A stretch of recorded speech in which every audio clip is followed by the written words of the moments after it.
Hi, everyone, and welcome to our podcast, Practicing Speaking Skills. I'm Linda, and with me is my friend and co-host, Leo. Hey there, everyone. We're excited to have you here. We know that learning English can sometimes feel like a big mountain to climb, especially when it comes to speaking. But don't worry, we're here to make it easier and fun for you. That's right, today, we'll explore why speaking is such an important skill and how you can start practicing even if you're shy or not sure where to begin. Exactly. So, if you're ready to build confidence, improve your fluency, and feel more comfortable with speaking English, this podcast is just for you. Let's get started with some basics. Linda, why do you think speaking is so important? Well, speaking is the skill that really lets you connect with people, right? It's about expressing yourself, sharing your ideas, and understanding others. Think about it. If you know a lot of grammar and vocabulary, that's great. But if you can't speak, it can be hard to actually use what you know. Yes, I totally agree. Speaking is like the bridge that lets us cross from our own world into someone else's. And when we speak, we're not just saying words. We're showing our emotions, our thoughts, and even our personalities. Exactly, and practicing speaking isn't only about getting better in English. It's also about growing as a person. Speaking helps you feel more confident, and that confidence carries over into other parts of life, too. All right, so we know that speaking is important. But let's be real, it's also one of the hardest skills to practice. What are some of the challenges, Linda? That's a great question. I think one big challenge is feeling nervous. Many people worrying that they'll make mistakes or that others won't understand them. I know a lot of students who feel like they need to speak perfectly, so they stay silent instead. Yes, perfectionism is a big one. Another challenge is the fear of not having enough vocabulary. People sometimes think, what if I don't know the right word? Or what if I can't find the words to explain what I mean? And there's also the issue of accent, right? Some people worrying about their accents and think that if they don't sound like a native speaker, others won't understand them. Absolutely. But here's the thing. Communication isn't about perfection. It's about connection. People care about what you're saying, not about every little detail. It's okay to make mistakes. In fact, mistakes are a big part of learning. Now that we know the common challenges, let's talk about how to actually start practicing. Leo, do you have some ideas on small steps our listeners can take to practice speaking? For sure. One thing you can do is talk to yourself in English. I know it sounds funny, but hear me out. When you're alone, try saying simple things like, I'm making breakfast, or it's a sunny day. It's a way to get comfortable with hearing your own voice in English. That's a great tip, and I'd add that you can even pretend to have a conversation. For example, imagine you're introducing yourself to someone new. Say things like, Hi, I'm Linda. I live in America, and I like to. This way, you're practicing basic phrases and building confidence. Exactly. Another idea is to read out loud. Pick something simple like a short story, a news article, or even a social media post and read it aloud. When you read out loud, you get used to speaking English and you can focus on pronunciation and rhythm. Oh, and don't forget the mirror. Try standing in front of a mirror and speaking. It sounds a bit silly, but it helps you see your facial expressions and body language. It's a great way to get comfortable, and it feels a bit like talking to someone else. Yes, and here's a little secret. It's okay to start small. You don't have to jump into long conversations right away. Just try saying a few sentences and remember that every little bit of practice. Let's also talk about confidence. A lot of people feel like they aren't good enough to speak. But here's the thing, confidence comes from taking action. The more you practice, the more confident you'll feel. That's so true. Confidence doesn't magically appear. It's like building a muscle. If you do a little bit every day, it gets stronger. So, even if you're feeling nervous, remember that every time you speak, even if it's just a few words, you're building confidence. Exactly, and don't worry too much about mistakes. We all make them. I make them, and I'm sure you do too, right, Leo? Oh, for sure, mistakes are just part of learning. And sometimes mistakes even make the conversation more interesting. So, listeners, don't be afraid of mistakes. Embrace them. Okay, so we've talked about practicing on your own. But what about with other people? Talking with others is super helpful. You can find a friend, a family member, or even join a language exchange group online. Yes, talking to others gives you the chance to actually use English in a real way. And if you don't have anyone to practice with, you could try recording yourself and listening back. It might feel strange at first, but it can help you hear your own voice and track your progress over time. Great idea, Leo. And if you're nervous, remember you don't have to start with strangers. Talking to people you know can feel safer, and it's a great way to build your confidence before speaking with new people. All right, everyone, we hope this gives you some ideas to start practicing your speaking skills. Yes, remember, it's okay to start small. Just a few minutes of practice each day can make a big difference. In our next episode, we'll talk about different ways to find speaking partners and dive deeper into fluency. Today, we'll be talking about something really important: finding speaking partners and building fluency. So, if you're looking for ways to practice speaking with others, you're in the right place. Yes, exactly. We talked about why speaking is important and gave some ideas on how to start practicing on your own. Today, we'll take it a step further and talk about practicing with other people and ways to improve your fluency. All right, let's get. All right, Linda, let's dive into finding speaking partners. This is a question we get a lot. How do I find someone to practice with? Good question, Leo. It can feel a little challenging, especially if you don't live in an English-speaking country. But don't worry, there are still many ways to find people to practice with. One of the best ways is through language exchange apps. Yes, absolutely. There are apps like HelloTalk, Tandem, and Speaky where you can find people from all over the world who want to practice English or even learn your native language. You can chat, call, or even send voice messages, so it's a great way to practice. Right, and what's cool about language exchanges is that you get to help each other. So maybe you speak English with them for a few minutes, and then you switch to their language. It's a friendly way to practice and meet people from different cultures. That's true. And if you're a bit shy, don't worry. Many people feel the same way at first. It can feel strange talking to a stranger, but most people on these apps are friendly and there to learn, just like you. Exactly. And if apps aren't for you, you can also try finding online groups or classes. Many websites, like Meetup or Facebook groups, have virtual meetups where people practice English together. Yes, and some libraries or community centers even offer language exchange events. So, check your local area. You might find a group that meets in person or online. Once you find a speaking partner, the next step is to practice in real-life situations. So, Leo, what do you think are some easy topics for beginners to start with? Great question, Linda. A good way to start is by talking about simple, everyday things.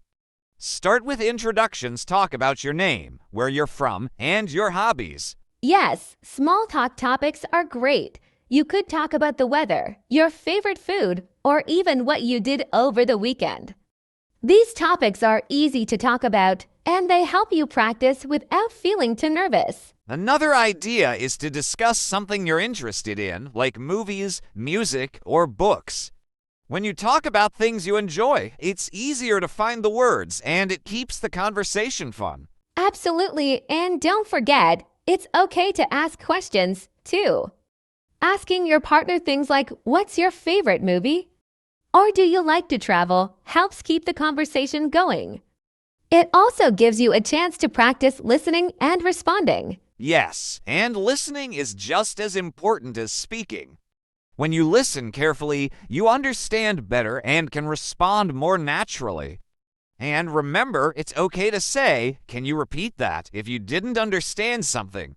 Now, let's talk about fluency. This is something a lot of people want to improve. Leo, what does fluency mean to you? For me, fluency means being able to speak naturally without too much stopping or thinking. It doesn't mean you have to speak fast, it just means you can speak comfortably and keep the conversation going. Exactly, and building fluency takes time, but there are some techniques that can help. One technique is shadowing. This is when you listen to a native speaker and then try to copy what they say, word for word, right after them. Yes, shadowing is a fantastic exercise. It helps with pronunciation, rhythm, and even intonation. You could try it with short YouTube videos, podcasts, or any audio you enjoy. Just make sure to choose something with clear, slow speech if you're a beginner. Good point, Leo. Another technique is called repetition practice. This is when you take a short phrase or sentence and repeat it several times. It sounds simple, but it really helps you get used to certain words and sentence structures. And let's not forget the 1-minute talk. This is when you pick a topic, like my favorite hobby or my last vacation, and then talk about it for 1 minute without stopping. At first, it might be challenging, but with practice, it gets easier. I love that exercise. The 1-minute talk helps you think on your feet and builds your confidence over time.